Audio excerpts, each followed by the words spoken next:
What is going on, guys? Welcome back to the channel. Critical Overlord here. We're going to be talking about a few different horror topics in this video here today. We'll be talking about Friday the 13th, Lights Out 2, Scream 7, and Creep 3. So we're going to start off with Friday the 13th because one of our friends over at the Lackluster Jason Universe, I think that's a very appropriate name for them, Lackluster Jason Universe, one of our friends over at that group have decided to give us an update on what's going on with the next film. Well, a little nugget if you even want to look at it as an update, but this came from producer Robert Barzamian. He gave us this update via SFX magazine, a new issue that came out, where he let it be known that a new Friday the 13th film is still in the works. Again, I think we've heard about this before in the past. He said we are actively working on a new movie, which will be the 13th in the franchise, as well as a new video game. Here's the thing. Until I hear something has been greenlit, until all of us have heard something has been greenlit, until we hear who is writing it, who is starring in it, nothing to be excited about as far as I'm concerned. Braun Strowman coming out and making an announcement that he apparently has had some sort of talks, or he hopes to be in the next film as Jason Voorhees. Definitely the most exciting thing we've gotten about this project that's supposed to be in the works. But until we hear anything being greenlit in the works right now, all that means is they are trying to make it happen, and it either will happen or it won't happen. Nothing to be excited about until we hear that it is greenlit.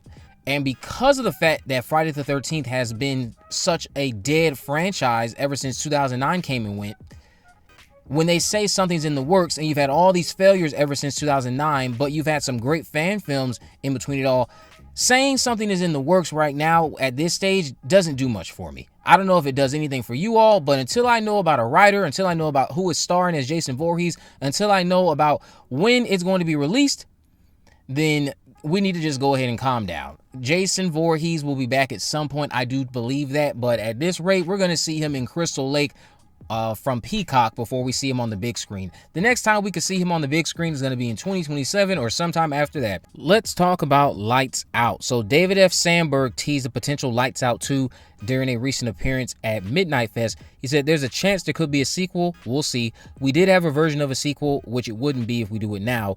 Well, some of it might be. But that one took place shortly after the original, but now Martin's not a kid anymore, so it would have to take place like 10 years later. He then went on to say, I don't know how much I should say, because it could still happen. Now, as someone who was a fan of that movie when it dropped in 2016, that was one of the better films that came out that year, along with Don't Breathe, and then I think we also got The Conjuring 2 that year. I think those were like my top 3 horror films that year, along with maybe something else that I'm not remembering, but yeah.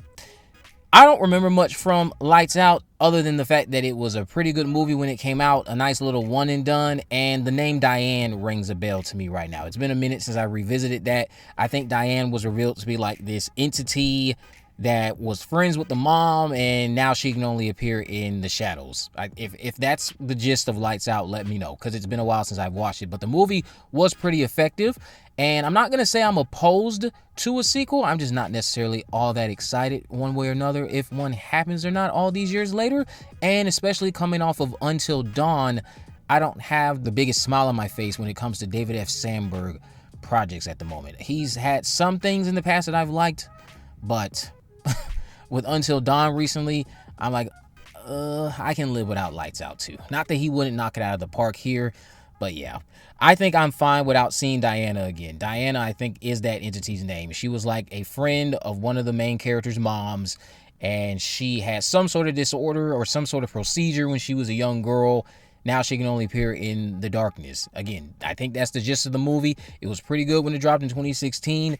But I'm not really that excited about seeing a sequel. Not that it wouldn't be good, but that was a nice little update from David F. Sandberg, and perhaps that will be better than the abysmal effort that was Until Dawn. I can only hope, wish, and pray. Now, let's talk about Scream 7. We got an update from Jude, who gave us some tea about the film regarding Sidney Prescott.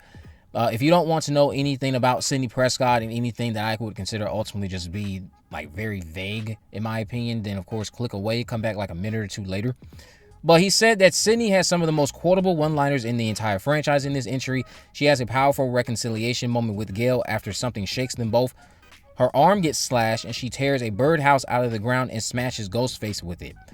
He also went on to say this earlier today. Kevin cracked the code with Scream 7. There's an actual reason why Sidney's targeted, and it makes total sense. She's not back just because they had to bring her back. She's back because there's a why. It opens the door for her to lead many more after this. Sidney is the motive. Now, as someone who really loves the cultural relevance behind Scream 4 and 5's motives, despite I know many people hate them, you cannot argue that they are very culturally relevant. Scream 4 still takes the cake when you consider where we are right now when it comes to fame and what people do on the internet for clicks and things like that. I agree with Jude's sentiment. They have found a great reason for Sidney to be in the mix, as far as I'm concerned. And when I say a great reason, I'm saying as it relates to where we are right now with her character. A character who's supposed to be in her peace era, and that era is being interrupted. They have come up with something competent enough for me to be able to say, okay, if you can execute this well on screen, I'll give you 2 thumbs up. If you were someone who didn't like Scream 4 or 5's motive and appreciated the callback to the OG trilogy with the motive in Scream 6, Scream 7's motive might not be for you. I'm not going to be beating around the bush there with that, because I know some people do prefer that good old-fashioned revenge. That's just what they prefer. Some people think that's tired, that's washed, they need to do something else. But it feels like with all the motives these days, Scream just always has a divisive result amongst the fans. And it's like at that point, I think that lends itself to the argument that the Scream franchise might have overstayed its welcome. Because if none of these motives are hitting for all of you collectively, then maybe they need to stop making Scream movies. But then again, you can't please everybody.